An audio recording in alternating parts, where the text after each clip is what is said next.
안녕하십니까, 강남을 사준 남자 강사남입니다. 지난 영상에서 강남에 대한 소개를 한번 해드리기로 말씀드렸죠. 그래서 오늘은 밖으로 한번 나와봤습니다. 혹시 여기가 어딘지 아시겠나요? 제가 한번 힌트를 한번 드려보겠습니다. 네, 맞습니다. 오늘은 부촌의 상징이자 강남 사는 사람들도 워너비하는 곳이죠. 바로 청담동에 나와봤습니다. 오늘 영상에 대해서 한번 소개를 해드리면, 첫 번째는 청담에 대한 유래에 대해서 한번 설명을 해드리고요. 두 번째로는 강남에 대한 여러 곳 중에 왜 청담동을 가장 먼저 소개하게 됐는지, 세 번째, 청담동에는 명품거리, 엔터테인먼트 사업, 그리고 연예인들이 소유하고 있는 건물들이 다수가 좀 있는데요. 그 중에서도 왜 신세계 일가의 건물들을 소개하게 되는지, 네 번째로는 강사남이 보는 신세계 스트릿, 신세계 타운이라고 하는 곳의 전망은 어떨지에 대해서 한번 소개해 드리도록 하겠습니다.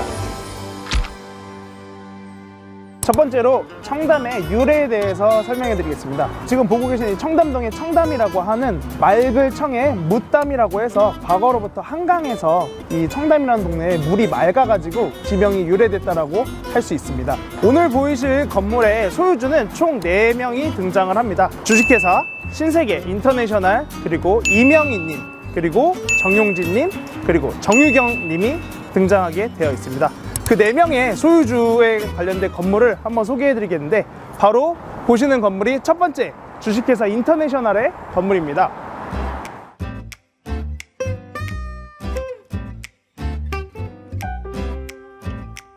첫 번째로 보이시는 건물은 청담동 79-18이라고 해서 신세계 인터내셔널이 소유하고 있는 건물로서 총 18, 17, 16 이렇게 3개의 필지를 갖고 있습니다.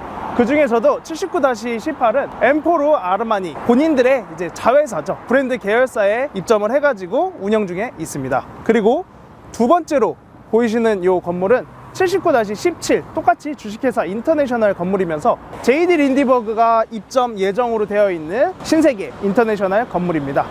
이렇게 신세계 인터내셔널은 건물을 매입한 뒤에 자사의 브랜드들을 입점을 시켜가지고 건물의 임차사를 운영을 하고 있습니다.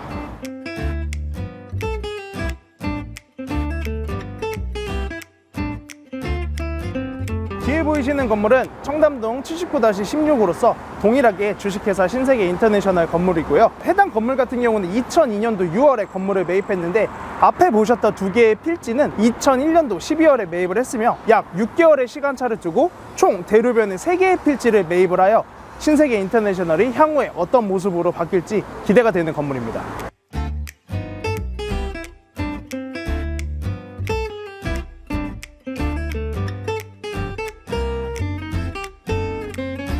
해당 건물은 삼성가의 일가인 고 이건희 회장이 소유했던 건물로서 2008년도에 약 350억의 금액을 주고 매입한 건물입니다.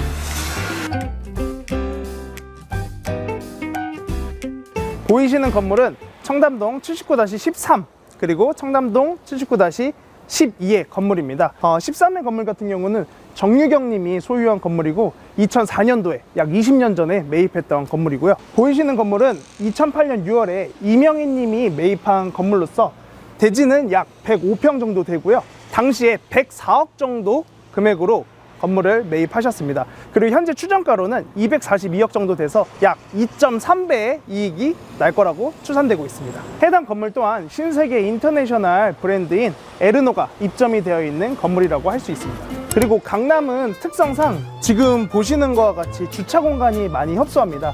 그래서 유독 청담동에는 발렛버스가 많이 운영이 되고 있습니다. 발렛버스가 많이 운영이 되고 있는 이유 중에는 크게 한 2가지 정도를 들 수가 있는데, 첫 번째는 아까 말씀드렸던 것처럼 강남에 주차가 좀 제한적이다 라는 부분이 있고요. 두 번째로는 청담동을 이용하시는 어떻게 보면 소비자층이죠. 이용하시는 고객분들이 대부분 직접 운전보다는 기사분들을 고용을 하셔서 운전을 하시거나 또는 고가의 차량을 소유하고 계신 분들이 많기 때문에 아무래도 주차에 대한 부담도 좀 있고 하다 보니까 발렛을 이용해서 조금 여유롭게 주차를 하시는 거를 많이 이용하고 계십니다.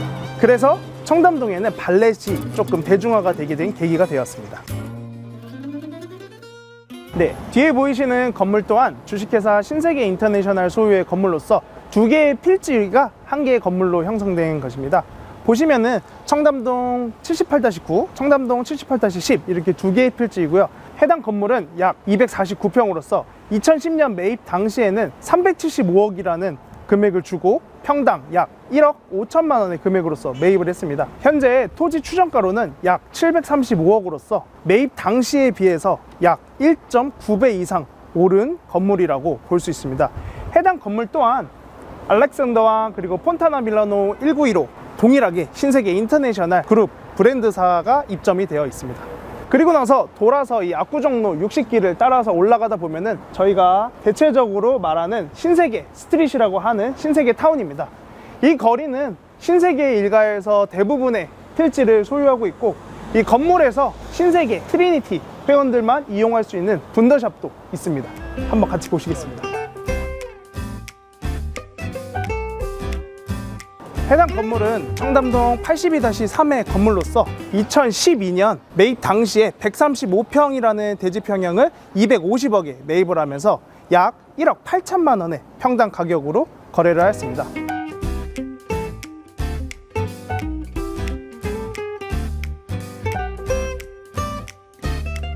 뒤에 보이시는 건물은 신세계 백화점의 편집샵인 분더샵입니다.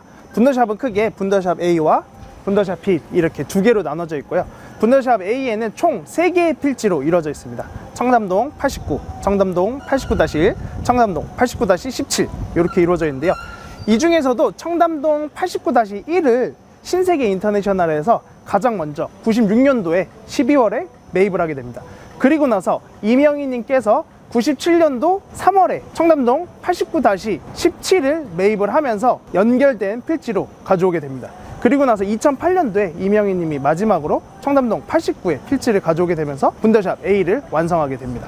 그리고 뒤에 보이시는 분더샵 B 같은 경우에는 청담동 89-16 그리고 청담동 89-3에 필지가 연결되어 있고, 1997년도 정용진 님과 정유경 님이 공유 지분으로 해서 2분의 1씩 소유를 하면서 매입을 하게 되었습니다. 이 분더샵 같은 경우에는 저희가 흔히 말하는 신세계 백화점의 등급이 있는데, 멤버십 등급. 근데 그 멤버십 등급에서도 트리티니 등급인 999명 한정의 등급을 받은 분들만 들어가셔서 내부를 보실 수 있고, 또한 안에 보시는 여러 브랜드 계열사의 제품들도 같이 보시면서 구매도 가능한 그런 건물이라고 할 수 있습니다.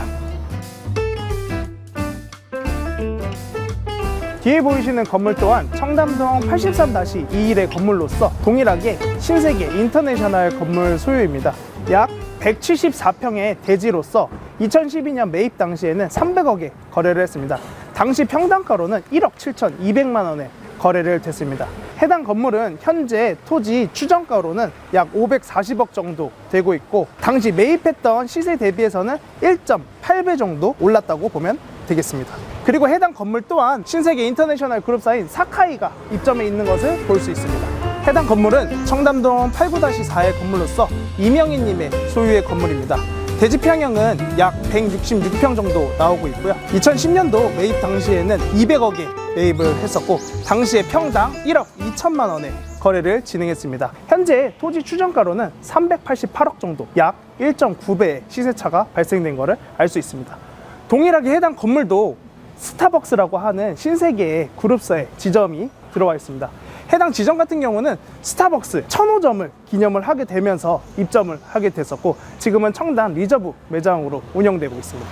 다음 보실 건물은 청담동 89-3의 옆에 있는 건물로서 청담동 89-20의 건물입니다.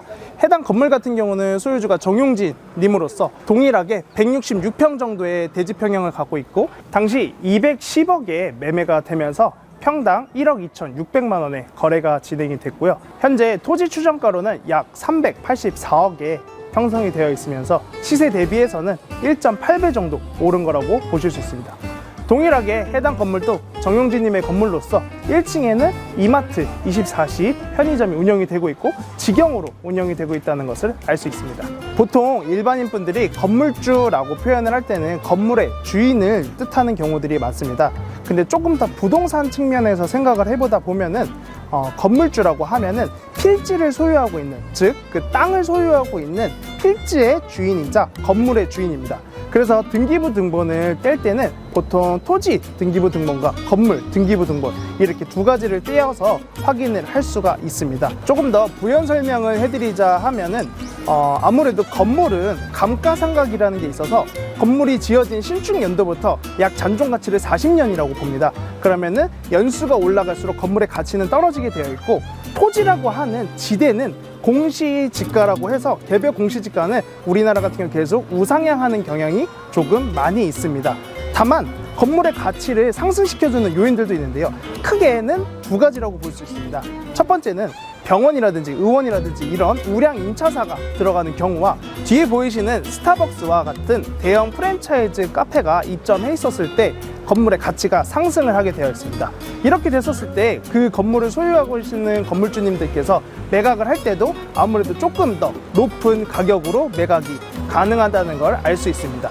네, 오늘은 이렇게 강남의 청담동에 한번 나와봤습니다. 청담동 하면 떠오르는 명품거리라든지 엔터테인먼트라든지 연예인이 소유한 건물이 아닌 이 신세계 스트릿으로 오게 된 이유에 대해서 한번 설명을 다시 한번 해드리겠습니다. 신세계 일가에서 소유하고 있는 건물의 어느 정도 가치성을 파악을 하시고, 이 건물이 향후에 어떻게 주변이 발전될 것 같은지에 대한 부분도 한번 관심을 가지실 수 있도록 하기 위해서 너도 나도 알고 있는, 다 아는 그런 청담동의 거리가 아닌 조금 더 부동산 사람들이 알고 있는 이 신세계 스트릿으로 오늘 와봤습니다. 이렇게 신세계 계열의 건물에는 다양한 임차사들도 존재하지만 직영 브랜드들이 많이 입점해 있습니다. 그 이유는 아무래도 임대 수익에 대한 극적인 효과도 있을 뿐만 아니라 건물의 가치도 상승시켜주는 요인이 있기 때문에 신세계 계열의 건물에는 다양한 직영의 브랜드들이 입점해 있는 것을 알 수 있습니다. 아까 초두에 제가 말씀드렸던 것처럼 강사남이 보는 신세계 스트릿은 과연 전망이 어떨까? 라는 질문을 던졌을 때 아무래도 아직 신세계에는 조금 더 욕심이 있을 것 같습니다. 그래서 아직 거래가 되지 않은 건물들도 신세계가 연이어서 갈 수 있는 필지들도 많이 있다는 증거죠. 신세계에 여러 계열의 그룹사들이 있고, 그리고 브랜드사들이 있습니다. 그 말인즉슨 아직 임차사들이 더 들어갈 공간이 많다라는 걸 뜻하고 있기 때문에, 혹시라도 투자를 생각하시거나 어느 정도 건물에 대해서 관심이 있으신 분들이라고 하면은 이 신세계 스트릿을 한번 관심 갖는 것도 저는 좋을 거라고 생각합니다. 그럼 이상 오늘의 영상을 마치겠습니다.